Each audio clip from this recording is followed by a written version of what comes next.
Welcome to Dungeons & Demogorgons, the officially unofficial podcast for Stranger Things on Netflix. I'm Jim. I'm Aaron. And we are here 1 week before Netflix is going to drop the whole third season on us to do a season 3 preview, or Stranger Things 3 preview. They don't call these seasons. Talking about a whole lot of things. We've been privy to at least 3 trailers now, a teaser, 2 regular ones. Yeah. They just 2 days ago, I think, dropped the final trailer. And Surprise. There's a lot of information to pull from those.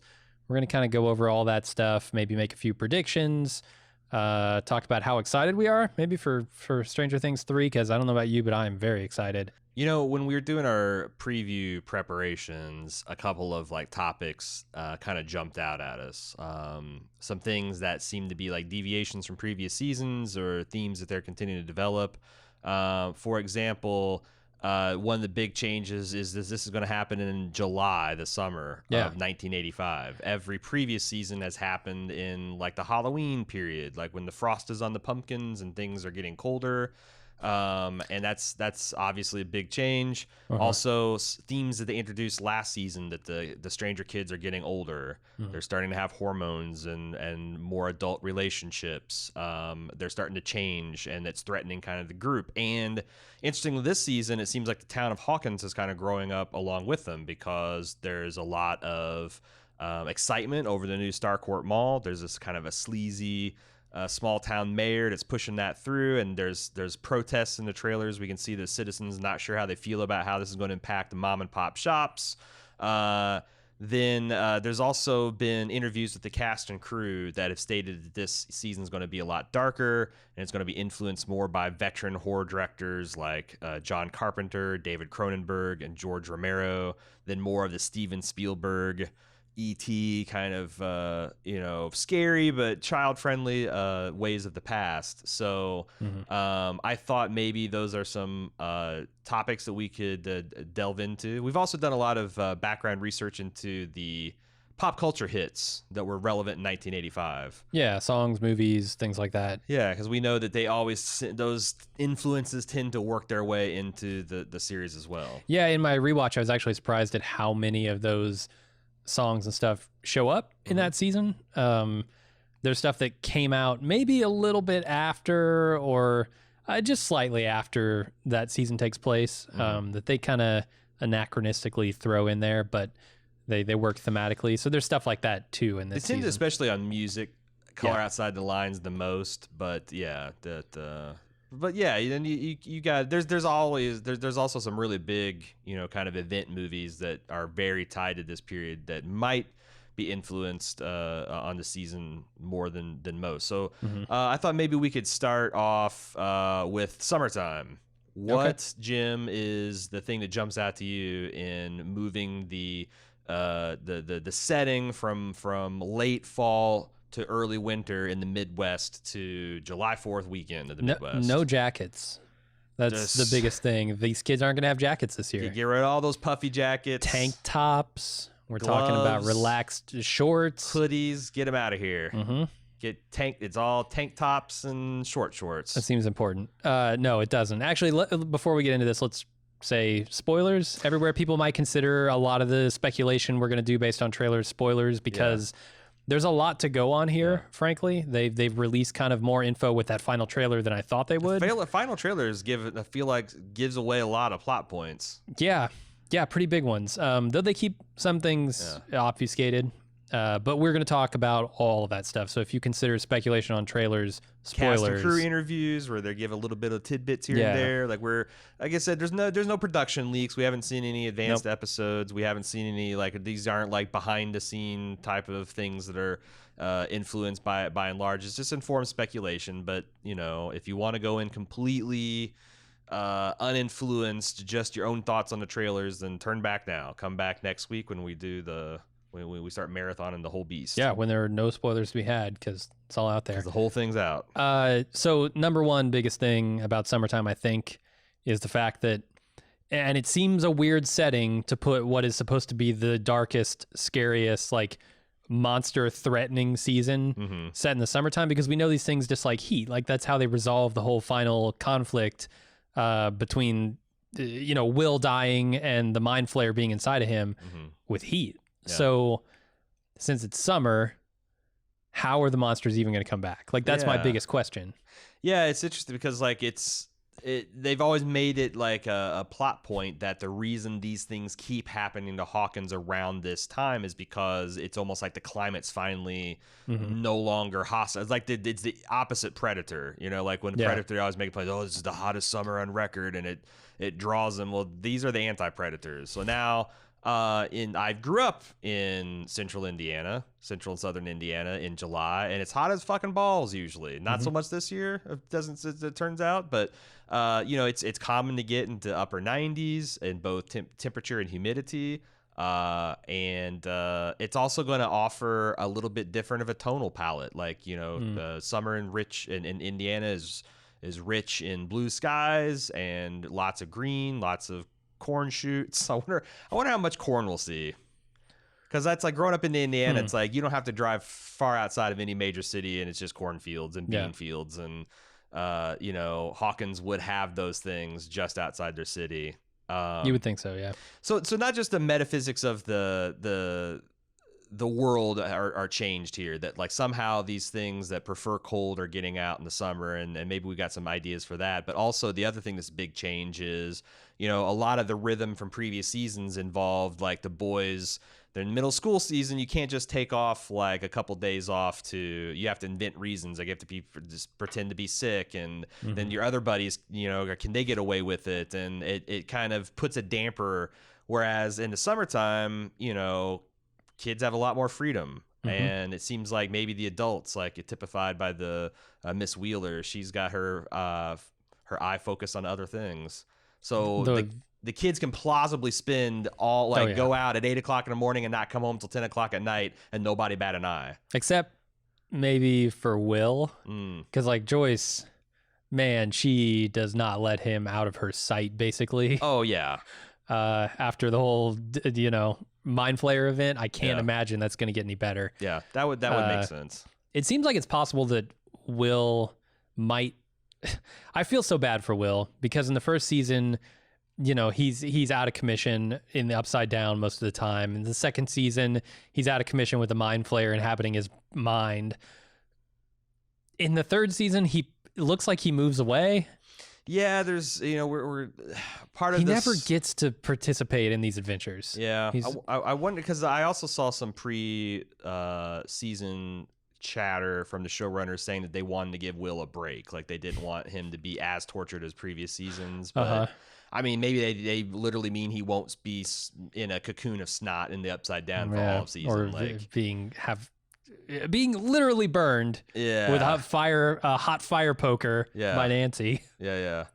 I think that it'll be interesting to see what kind of hijinks the kids can be up to, especially since you've got this new mall, which kind of can be a cruising ground for a lot of adolescents, pre-adolescents, late teenagers, and another way that kids can kind of like interact in a fairly adult, unstructured way that's not, have teachers around and things like that. So it'll be interesting to see that. Also, it does seem like, there's a lot of, in the 80s, there's a lot of like, classic, pool hijinks. You think of, what is it, Fast Time at Ridgemont High is the one at the classic. The Phoebe Cates scene, which is sort of a dream sequence thing. And then they kind of like, I felt like in the trailer, Billy's entrance as the lifeguard, 100% taken from that. It's very much shot it kind of from that perspective, where that's the older women of Hawkins that are like the teenage boys, and they're just all Twitter pated and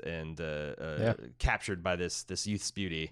But there's also like, you think of like Caddyshack and Ferris Bueller's Day Off and Gremlins, and there's like things you can do that are literally funny, and there's things you can do that are like very scary.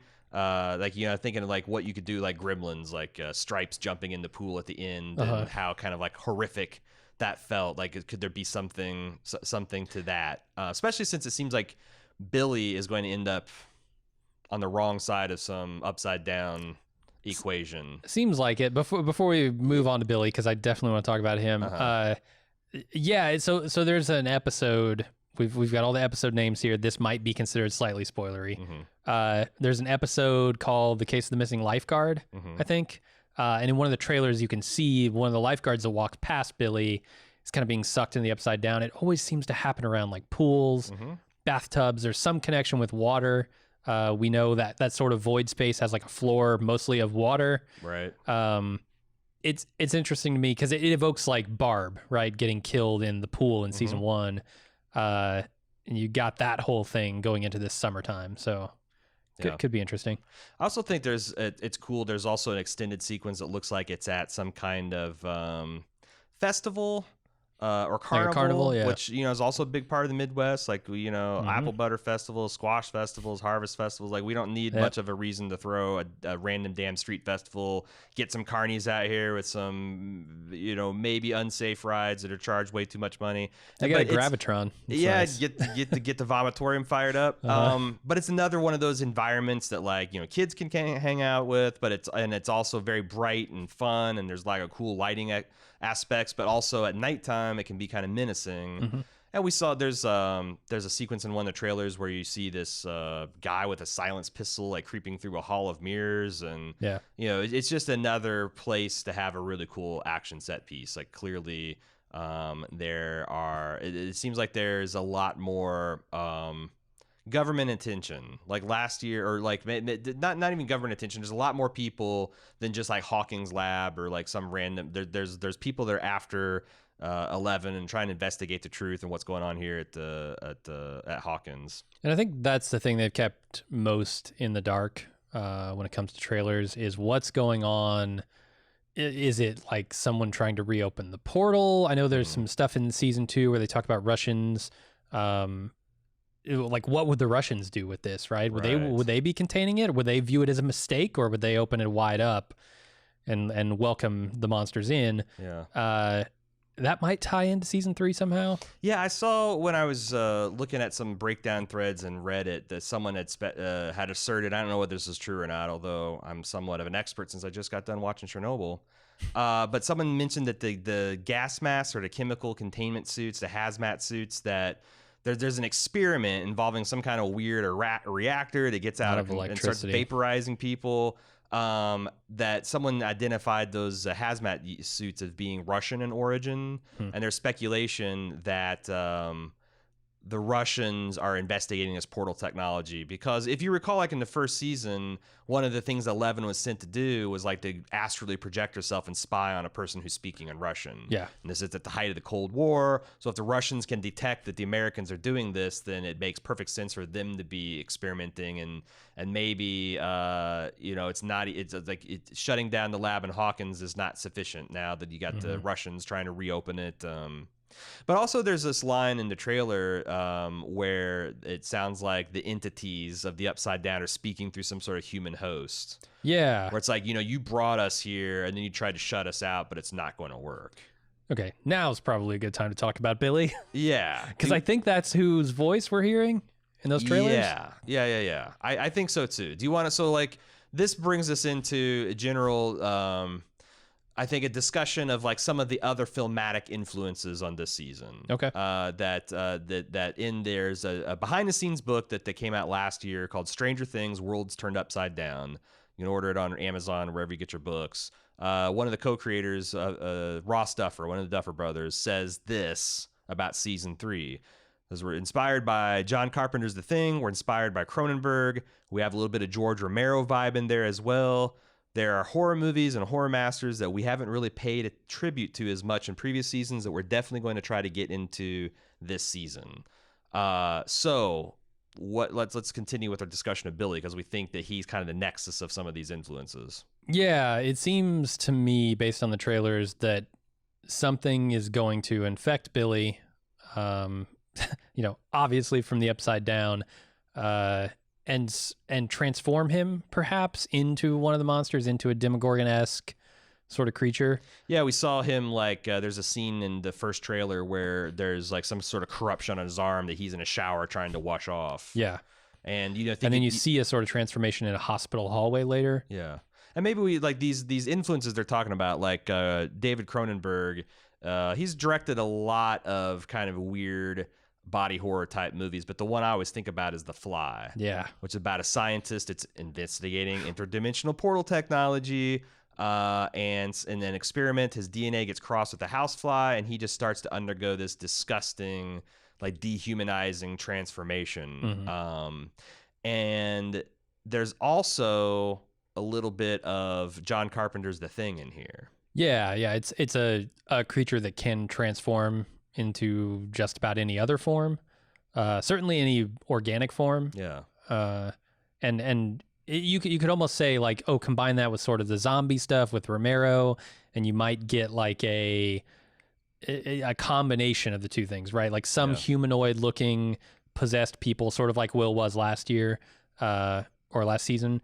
And then you might also get people who actually transform into monsters, like we think Billy's going to. Yeah, and it's what's also cool about that parallel is that in The Thing, the alien life form also has an affinity for cold. This takes place at the Antarctic Research Station, and as it's stalking these scientists and assuming their form and killing them and transforming them, they come up with this test where there's this, because it stokes a lot of fear and paranoia because these men are isolated, they don't have any contact, there's no one to rescue them, they're being slowly picked off, so they tie people up and administer this test where they extract some blood and then expose it to a source of heat. And if the blood doesn't do anything, then you're a person, but if the blood wigs the fuck out, starts wiggling around and doing a bunch of crazy shit, then you're an alien. Then it's actually time to reveal yourself and kill the humans. Exactly. And there's a couple of interesting episode titles that kind of feed into this. Episode number 4 is called The Sauna Test, which, I mean, a sauna is a hot place. Yep. And that very much evokes the Thing kind of reference. Yeah. There's also chapter 7 is called The Bite, which is sort of why I think there might be zombies involved too. But that could be something related to the infection.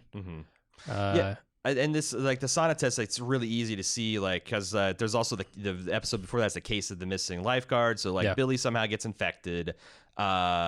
He feeds on this, as the entities possessed him, he feeds on this girl, she goes missing kind of like in a Barb type of way, and then the kids figure out that someone's infected again, and everyone has to take turns going into the sauna, and anyone that doesn't want to, like, this stuff all starts to make a lot of sense. You had an interesting theory, because there's also a lot of rat imagery. Yeah, there's a lot of stuff on the poster for season 3, like the key art. There are rats at the bottom of that. There were in a couple of shots in the trailers, there were rats scurrying around.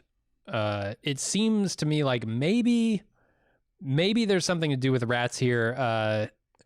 So I've since, like, kind of come back a little bit on this, because I think there are other ways for them to get the Upside Down into the real world again. Because we know, like, okay, Elle shut the gate at the end of last season. How are we going to get the Upside Down back in to the real world? Because you had all those miles of tunnel covered in corruption, and the dead pumpkins, the demo dog bodies. Yeah, we saw all of them kind of drop dead or drop dead-ish at the end of the episode when Elle closes the gate. So or when they drive Will out, the mind flare out of Will. So there was some speculation that maybe the rats could go down below in the tunnels and eat those demo dogs and become infected. And then there's an episode, chapter 2 actually of this season, is called The Mall Rats.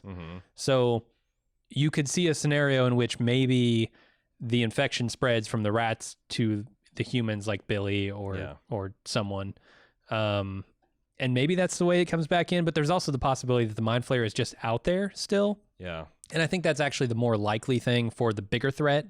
And it's why I think, okay, maybe the infection spreads like some zombie thing, but then there's also this transformation from the mind flare and the real power, because there's some stuff in the trailer that says, like, maybe we trapped him here, like, we closed the door behind him when he came in, and now he can't leave. And the way they shut that over the scurrying rats made me think about the story from the Bible where Christ drives the demon legion out of this possessed man. Oh, you're thinking of the Pied Piper.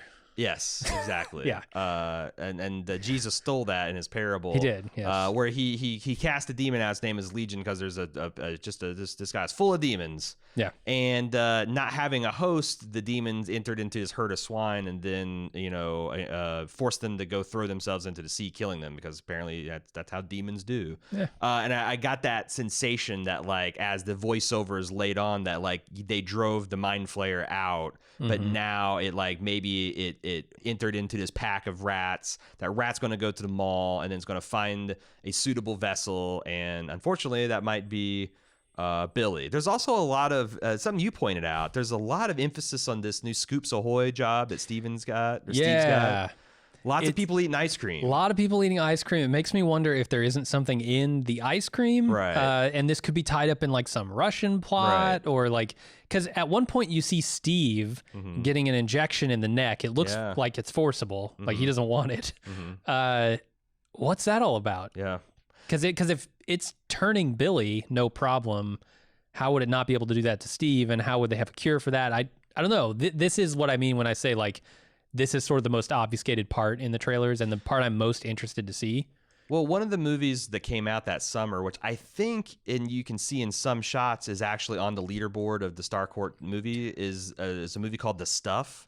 Yeah, It came out in 1985, and the description, it's about a delicious goo that people, like, compulsively eat, and it turns them into zombies.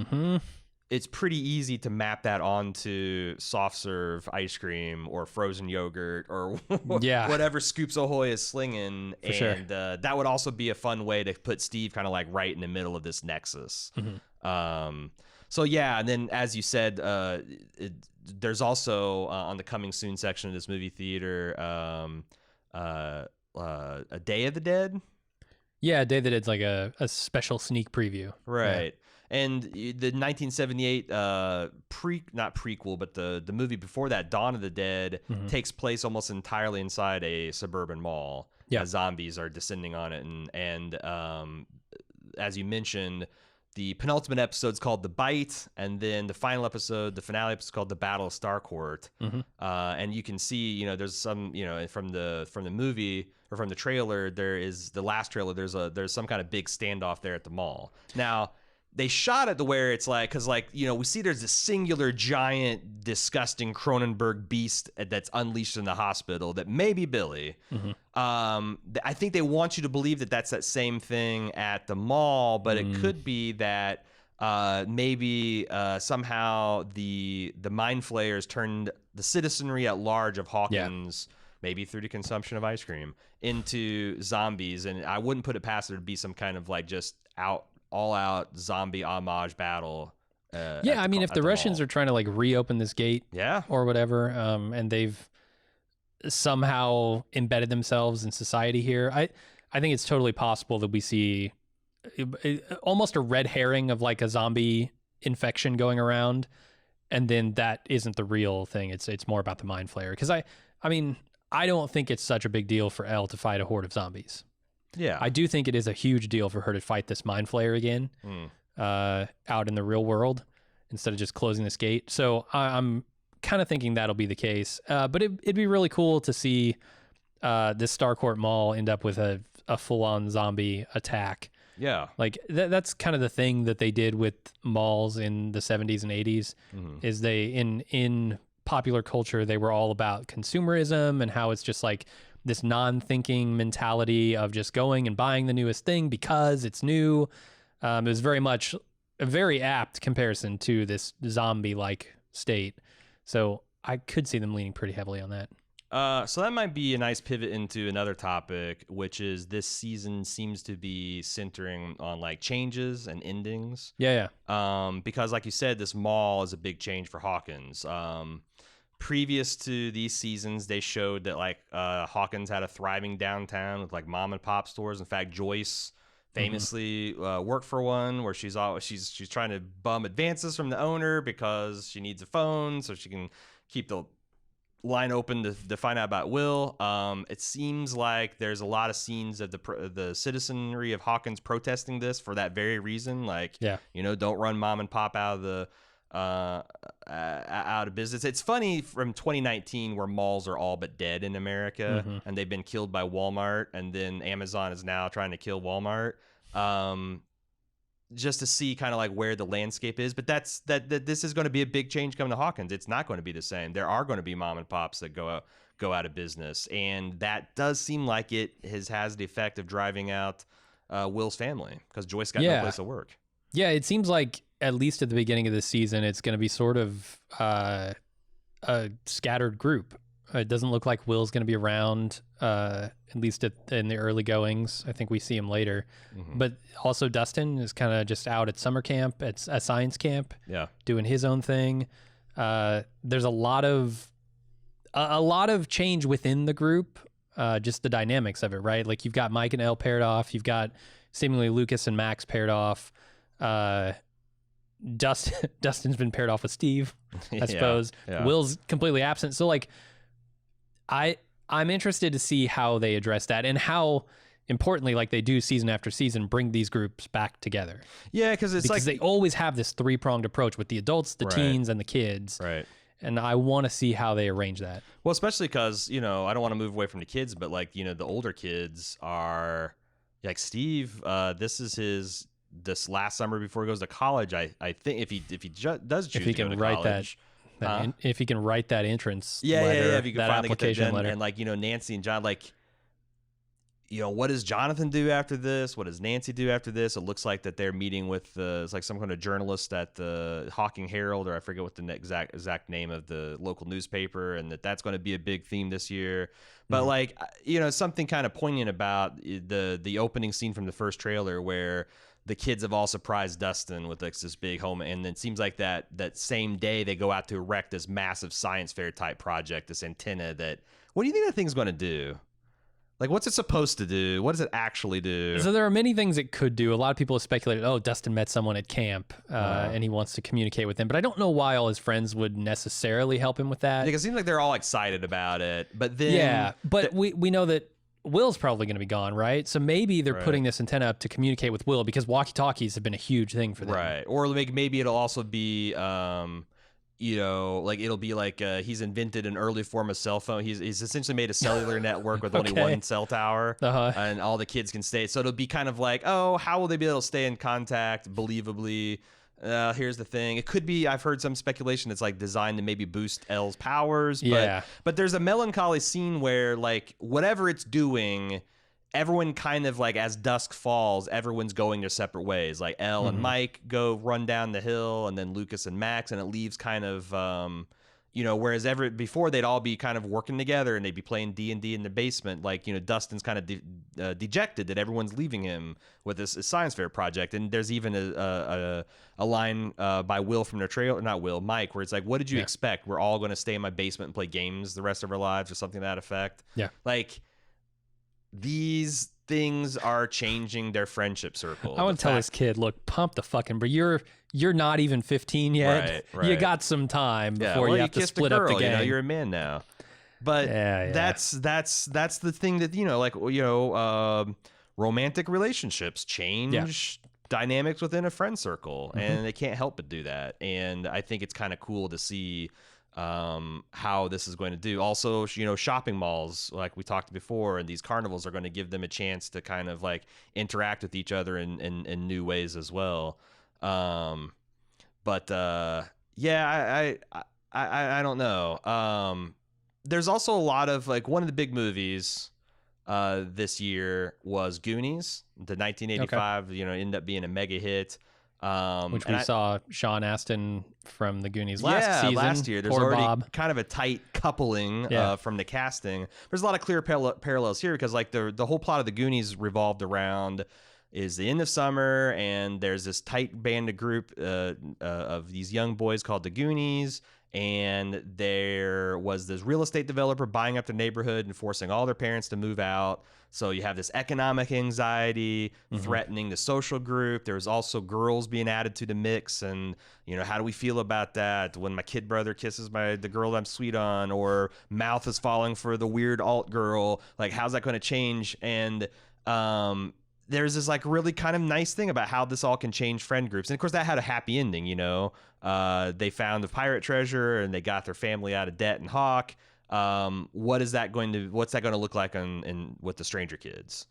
It's a real good question. There's also, so I don't know that this is going to be a huge theme because, although it could, and I'll maybe present a case for it. Yeah. The other big movie, the only truly blockbuster, huge fucking movie that came out that year that people were talking about is Back to the Future. Oh yeah. I mean, it was the #1 movie for like 14 weeks or something. It was insane. So you're probably going to get Power of Love by Huey Lewis in the News somewhere in this season. But more importantly, it's about time travel, right? And going back and sort of changing your future by changing the past. Right. There is some speculation about how this might tie in via the Upside Down. A lot of people are wondering, because there's what I noticed in season 2 is they go on and on about these now memories. And the phrase now memories struck me as like an oddly time-based thing. Memories we think of in the past, right? Yeah. Now we think of as the present. Could there be future memories, right? Could we go beyond the 2 time frames that we're talking about in that sentence and expand it? And a lot of people are saying, well, maybe what we're seeing in the Upside Down is not another dimension. It's not, upside down. It's more like the future of Hawkins. Right. This is what's happened because we messed with time portal technology. Yeah. And so maybe Elle is like seeing the future because we know that she can go back and see the past through her visions. She saw the stuff that happened with Jane, or sorry, not Jane, Terry Ives. That happened years and years ago. And whether that's like a projection from Terry or whether that's actually going back and seeing things as they happen, we don't know. I think the door is still open there. Yeah, it might be. There's also just a lot of, like you said, Michael J. Fox is so huge that summer because he was starring on like one of the top 10 hit TV shows, Family Ties. He was in Back to the Future. He was also in Teen Wolf that came out a couple weeks later. Yeah, and what's interesting about like all these things is like they were all about kind of like, change or like desire for change or fear of change. Like, one of the themes in Family Ties was you had these like former hippies that gave birth to this child who is like this conservative wonk, Alex P. Keaton, and he worshipped Reagan, and like they're kind of like, what the hell is going on with this? You've got Back to the Future, which is Marty McFly, not happy with his present, and he goes back in time, and then he comes back and forward, and he essentially gets everything that he wanted by subtly manipulating time. And then like Teen Wolf is about, it's just a straight up parallel to like werewolf mythology equals puberty. Yeah. And hormones, and it's enticing because he gets all these physical gifts and he gets a lot of this popularity, but he also becomes somewhat of an asshole bully. And like there's a change you can be afraid of. I think that there'll be elements of all these different themes. Like it might not be, maybe Elle's going to travel through time and you're going to get like all Doctor Who for this episode. But I also think there's just a lot of people want things to change, people don't want things to change, people are afraid of the changes they're going under, and there'll be a lot of those kind of like influences. One other violent, ugly change that America was forced to undergo in 1985. I know where you're going with this. New Coke dropped in the spring of 1985, and less than 3 months later, Coke executives scrambled to get Coca-Cola Classic back on the shelves because people fucking hated New Coke. I read that it was mostly the South. It was like an identity thing with them. They rose? Yeah, like they were doing millions of dollars of sales in more northern states. It was just like the South fucking loved their Coke and loved it in a way that it felt like Coke was them. And so when they changed it, they were fucking furious. Well, the battle lines ran right through my family because my mom was like a Coke Classic fiend. Like she just fucking hated Coke. And the thing is, like, we don't have to discuss about the actual politics of Coke and New Coke, but I think I think it would be funny if because there's always a bunch of improvised weaponry and the way to fight back. Like, wouldn't it be funny if like New Coke happens to be the perfect formulation for like melting a Demogorgon? Yeah, like you've got like they dump Mentos into New Coke and it makes the like the cannon fountain, and they're spraying it. Like I think that'd be kind of fun. It could be. I also think like they're going heavy on this too. They made actually a commercial with with Yeah. Coke. They've re-released new Coke for Stranger Things 3. Plus, they've got upside down vending machines in certain dealing out cities. new Coke, and full of new Coke, strategic. So they're going big on it. I don't know if that means that it's going to play significantly into the plot or just, hey, this is a good marketing tie-in for both of us. Let's do it. We'll see. So we talked a lot about how this is going to be a darker, kind of like more depressing season of Stranger Things by all accounts. But one of the things that I've always enjoyed about Stranger Things is the way they kind of blend, comedy and kind of like just general feel good coming of age stuff with the horror and the scary stuff. Where do we see anything that indicates that there might be fun, other than Dustin and Steve's elaborate handshake greeting involving let's start virtual there. lightsabers and fist bumps and all kinds of stuff. And like some weird surrogate dad thing. I mean, the relationship between Steve and Dustin has been awesome. I've noticed over the course of this, I think I know what they're doing with Steve. Oh. And we can talk about other fun stuff here in a second, but my theory on Steve is, you remember all of those fucking movies from the 80s and 90s where they take this really nerdy girl who, does her hair wrong and wears glasses and doesn't wear the right clothes. Essentially Ali Sheedy from Breakfast Club. Right. And they say, we're going to fix you and we're going to make you the prom queen. And then it happens by the end of the movie, right? I think they're doing the reverse with Steve. I think they're taking Steve from the super cool guy to the huge nerd. Because I look at that handshake with Dustin. Yeah. I know Dustin is a nerd. Everybody thinks Dustin's a nerd. He's amazing. He's my favorite character by far. But he's a nerd. I think that's the direction they're going with Steve. Like, this relationship is causing him to just abandon everything that made him cool before and give into the parts of him that he really likes, the nerdier parts. See, I thought they're going for more like Adventures in Babysitter, sitting Charles in Charge. They're Who's doing the boss? Where for it's sure like in season 2 they did that. The unlikely person thrust with all this responsibility of taking care of all these kids, and kind of Dustin is the Alyssa Milano of the Who's the Boss kind of thing. Because I don't know, Steve still seems like he's too cool to completely be turned into. Oh, that handshake. Yeah. I don't think season 1 Steve does that handshake in front of that girl. Well, season 1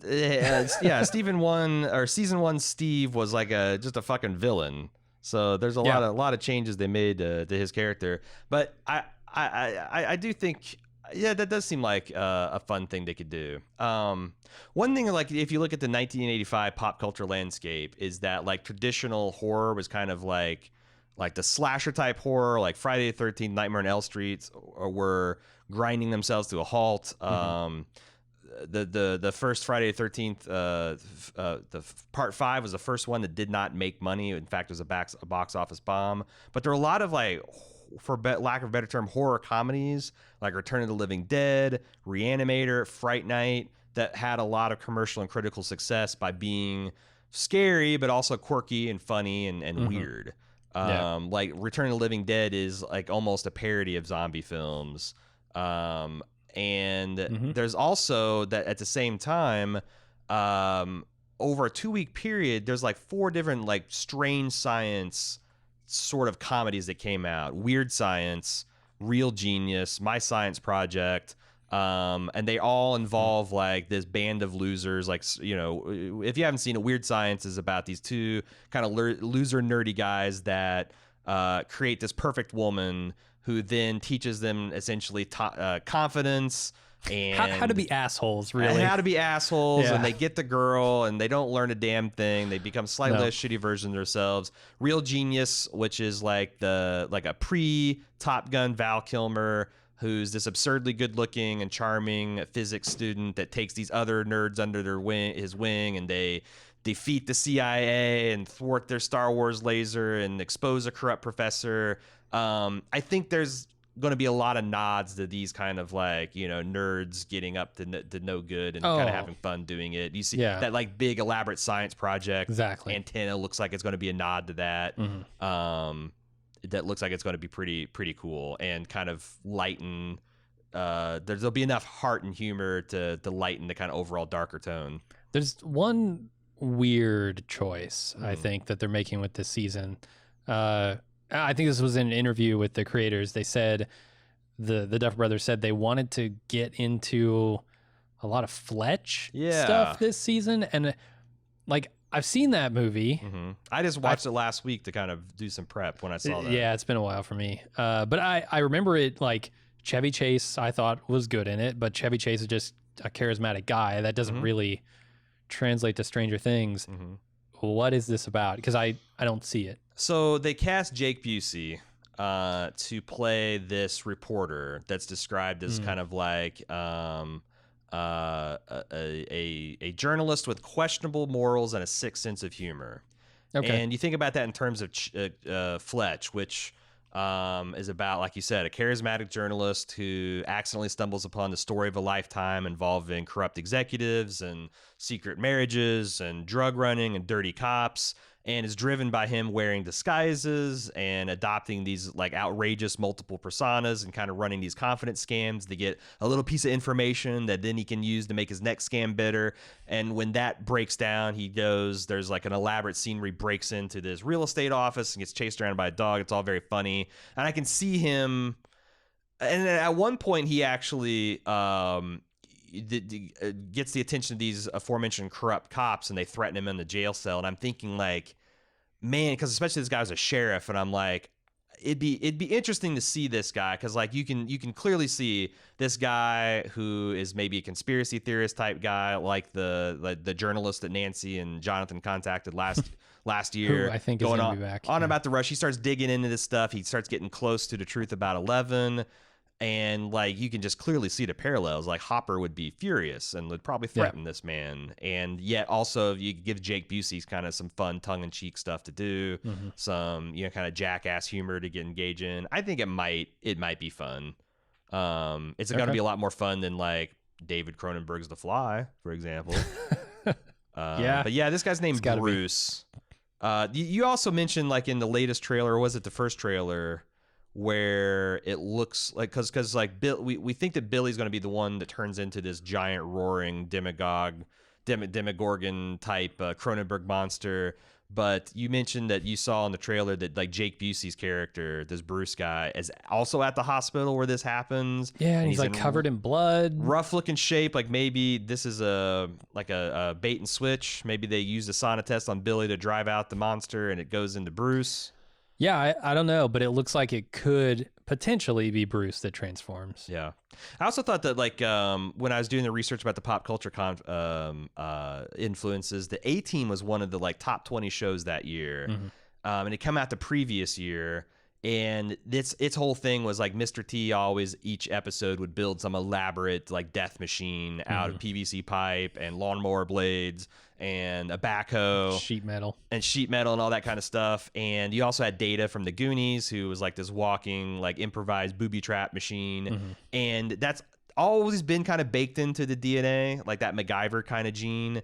It would be interesting to see, like, now that the kids are older and like Dustin's been to another science fair camp, and like for them to step up from like the spiked baseball bats to get slightly more elaborate traps. Yeah, they could. Slightly more elaborate, like improvised weaponry. There's also like Lucas's little sister has been elevated to main cast status, and she's last year she was like this giant sass machine, always busting Lucas's balls.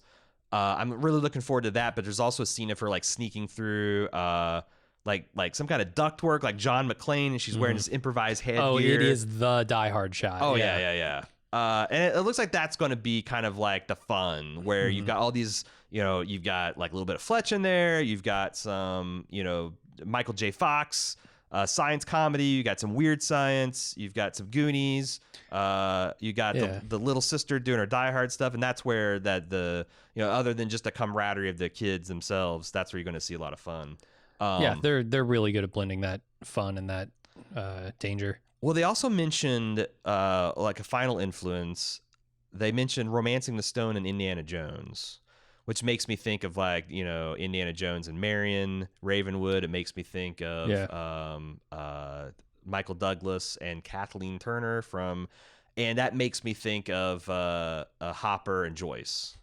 Because there's, first of all, Hopper is looking very Magnum PI this year with his mustache. 100%. He's also in Hellboy fighting trim because he laid off the donuts apparently after his he said he was on a diet after. Yeah. They're like Parks and Rec's explanation for why Chris Pratt showed up one season ripped. I just stopped drinking beer. I stopped eating donuts, and then look what happened. I feel like that we've already got plausible things for the kids to be doing, for the older kids to be doing.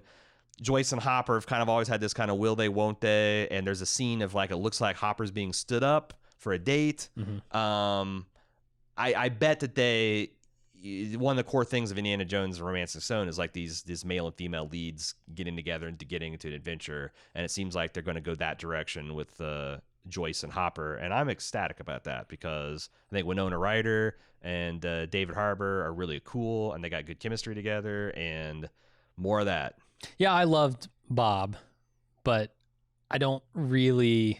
Bob's a hell of a guy. I didn't see Joyce and Bob together. Is there a shrine to Bob at the new Radio Shack in the mall? Like, is there like a little picture of him with some candles lit? Something that's tasteful. I would hope so. Yeah.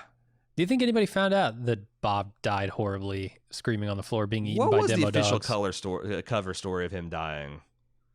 I don't know that they ever said what the cover story was. I thought they addressed it, but you just watched the season. Maybe so. I must have missed it if they did. Yeah. I mean, they did have an Indiana Jones reference, though. It was Nancy and Jonathan kind of hooking up at the conspiracy theorist guy's house. Yeah. Like they have the moment where, Indy... where they're separated into two separate rooms, and then they kind of like think about, oh, maybe I should go over there to the other room. And then there's a comedy of errors where it doesn't quite connect, and then finally it does. They did that whole thing with Jonathan and Nancy. So I feel like if we're going to get some Indiana Jones, we're going to get it. That's more like an overarching spiritual thing throughout the entirety of this series. Yeah. What else do we want to talk about as far as... There's some stuff like... this idea, so a lot of people have been speculating about the first teaser trailer that we saw, because in it there's a scene where we see a computer screen flipping a bunch of like Matrix-esque code, and it stops on several words: when yellow and blue meet in the West.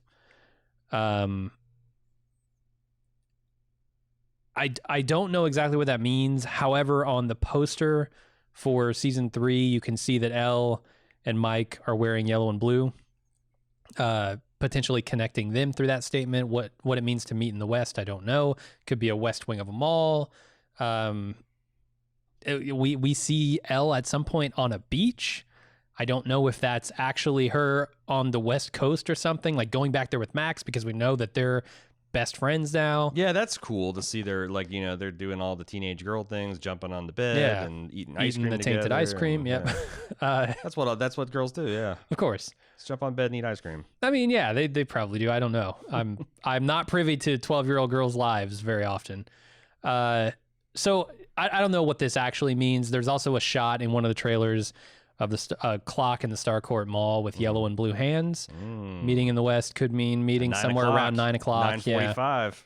Yeah, like 8:45-ish, 8:40. Where would that be? 8:42 probably. Yeah. That sounds right. You want to get them like as close to there as possible. Yeah. So I'm curious to see what that means. It's clearly a big deal, and they've been pointing at it and telling us to pay attention to it, but not sure what it means yet. I'm paying attention going into it now. They had Elle with the single nosebleed in season 1, like just one nostril.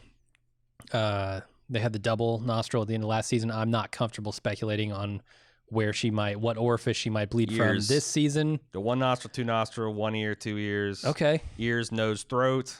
Then, eyes. You can bleed from your eyes. We talked about puberty and change already. I know. So I don't know where they can go with that, but maybe. And I'm really interested to see one of the cornerstones of this series and what it looks like, Joyce's living room. Yeah. Because we know in season 1 it was totally wrecked by communicating with Will in the Upside Down. She put up the lights and the walls were destroyed and everything. Season 2, they put those underground tunnels all over her house for the majority of the season. Right. I'm kind of curious to see what they do to Joyce's house this season. Plus, she might be, as we've previously discussed, she might be getting out of town. Yeah. The iconic Joyce Briar set might very well be no more. Could be. Is there any other things we want to talk about, like pop culture influence wise, or? I don't think so. Maybe music videos are going to play a part. This is kind of when music videos started getting big. Aha had Take On Me out this year. Very influential. Yeah, super influential music video. It was kind of a mix of like sketch and real life, and playing with those concepts. And it sort of seems to fit like maybe with the Upside Down a little bit, going back and forth between those worlds. But I don't know if they're going to do anything with it. We haven't seen much in the way of music videos in this series yet. So one thing I thought would be cool, last year the arcade was big with the Dragon's Lair theme. And we know, or I think we suspect that there'll be an arcade in the mall, whether it puts out the mom and pop standalone like arcade out of business or not. But one of the hit arcade cabinets for this year was Gauntlet. Mm-hmm. What I think is cool about Gauntlet is very like D&D class characters. You got like a fighter, you got a Valkyrie, a wizard, you got a ranger. No zoomers. There's No zoomers. No zoomers. But you've got the original four, like the foursome, the D&D party were the four boys, and you got famously this is a 4-player console, kind of like D&D themed game. I think it would be cool to like I don't know what I don't know what kind of prediction this is, but it'd be kind of neat to see the boys playing that maybe in one of the earlier scenes, just as like an homage to how we started. And like you got this way to fit like these guys all around, and it kind of tie. I don't know if they will, but that would be kind of a cool video game. We're a little too early for for the Nintendo to be out. We're like 3-4 months too early. Yeah, some of these boys will be getting Nintendo Entertainment Systems for this Christmas, probably. But we got the Christmas last year just with the winter ball or whatever the winter dances. I doubt we get that far this year, so. Maybe next year we'll have Super Mario Brothers. The other arcade machine that I think could be kind of interesting and applies to these kids is Paperboy. Oh, yeah. Because they're constantly riding their bikes, and Paperboy was an arcade machine that had bike handlebars as its controller. Mm-hmm. So you'd ride around the streets turning the handlebars. I could see that being a thing for them. Or at least a fun little moment. Yeah. I mean, they're still got a couple years of primary transportation being bicycles, so that would fit very nicely narratively. Primary transportation being Steve at this point. Forcing him to drive them around. I'm very curious to see, because I hear the plan is to have one more season. Yeah. And that's fine with the kids in there, but like with Nancy and Jonathan and Steve, that's another reality of small town life. A lot of people, especially your best and brightest, the ones that have ambition and verve, get the hell out. Mm-hmm. You got this brain drain going now, and I also think it's interesting of like, what does it even mean to enter adulthood under these circumstances? Like, your parents don't know about all these horrible things that you've seen and you've had to do, and like, you're kind of carrying this terrible secret, and you're also trying to like fight this war against like this shadow war against the Hawkins laboratory and the government cover up and all the MK Ultra stuff. Like, how do you grow up? How do you make that transition? Like, very quickly, I imagine. Like, how do you hold down an office job? Yeah.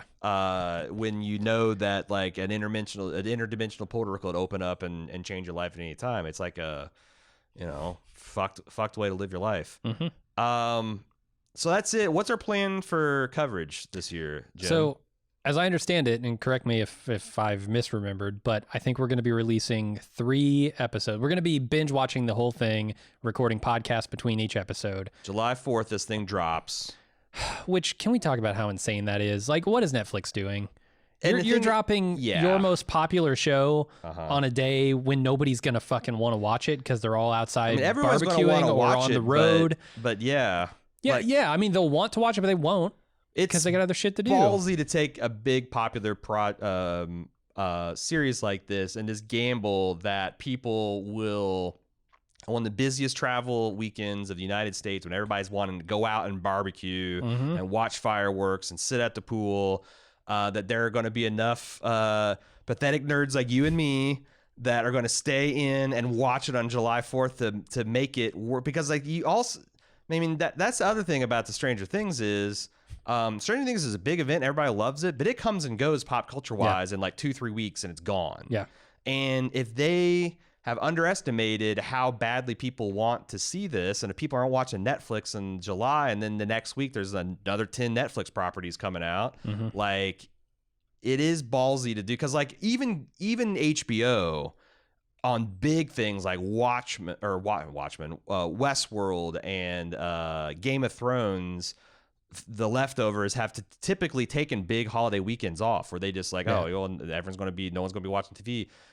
Take your like one of your crown jewels and push it all out there on a major holiday. It's crazy. Because you've also got the rest of the world being like, who gives a fuck? It's just a weekend to us. Give it to us. So yeah, I mean, maybe they're counting on the rest of the world to prop this up, but I doubt they'll have the numbers. Like they're, talking about, oh, this is the latest Adam Sandler movie, 30 million people downloading it on the first day. And you're not going to have that with Stranger Things if you release it on July 4th weekend. Yeah, it's a big gamble. And the other thing is we'll never know whether it paid off or not, because Netflix never talks about it. I guess we'll know if our download numbers are up or down, like relatively speaking. Yeah. So that's the thing. We are going to try to watch 3 episodes and release podcasts on them on that Thursday when it drops, July 4th. No, July 3rd? I think it's July 4th. Is Thursday? Yeah. Okay. The day that this show drops, we're going to have 3 podcasts out there ready to go after we've had an opportunity to watch them. Yep. Then we're going to come back on Monday of the following week because, fuck us, July 4th weekend has fucked up our schedule. Thanks, Netflix.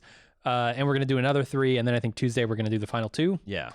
Is that the plan? Yeah. So we'll have full coverage of the season out within 5 days of it been releasing, and like the first full act likely out on the actual day of July 4th. So we're excited to have you guys along with that, the ride for us on that. We will be, as we have done in episodes or seasons past, we'll be creating threads on our forum for each episode so people can like kind of silo up and discuss it at their own pace.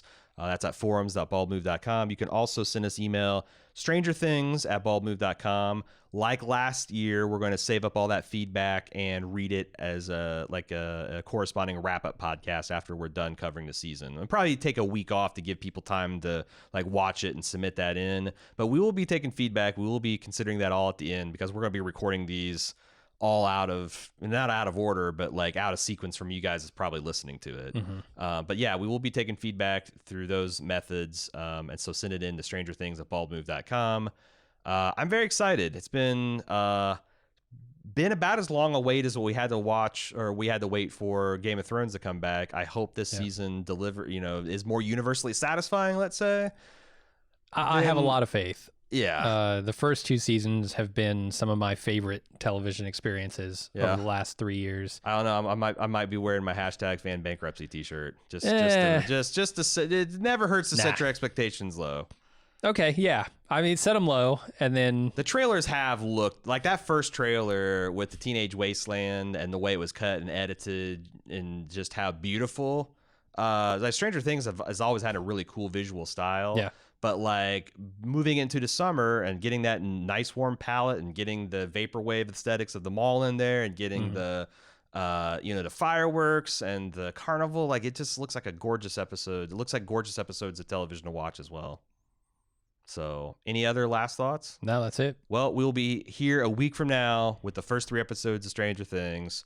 Forums.baldmove.com if you want to discuss with everybody with all their individual episodes and their individual threads. Strangerthings@baldmove.com if you want to get your thoughts read on the air and considered for feedback. We'll see you next week. Until then, I'm Aaron. And I'm James. See ya.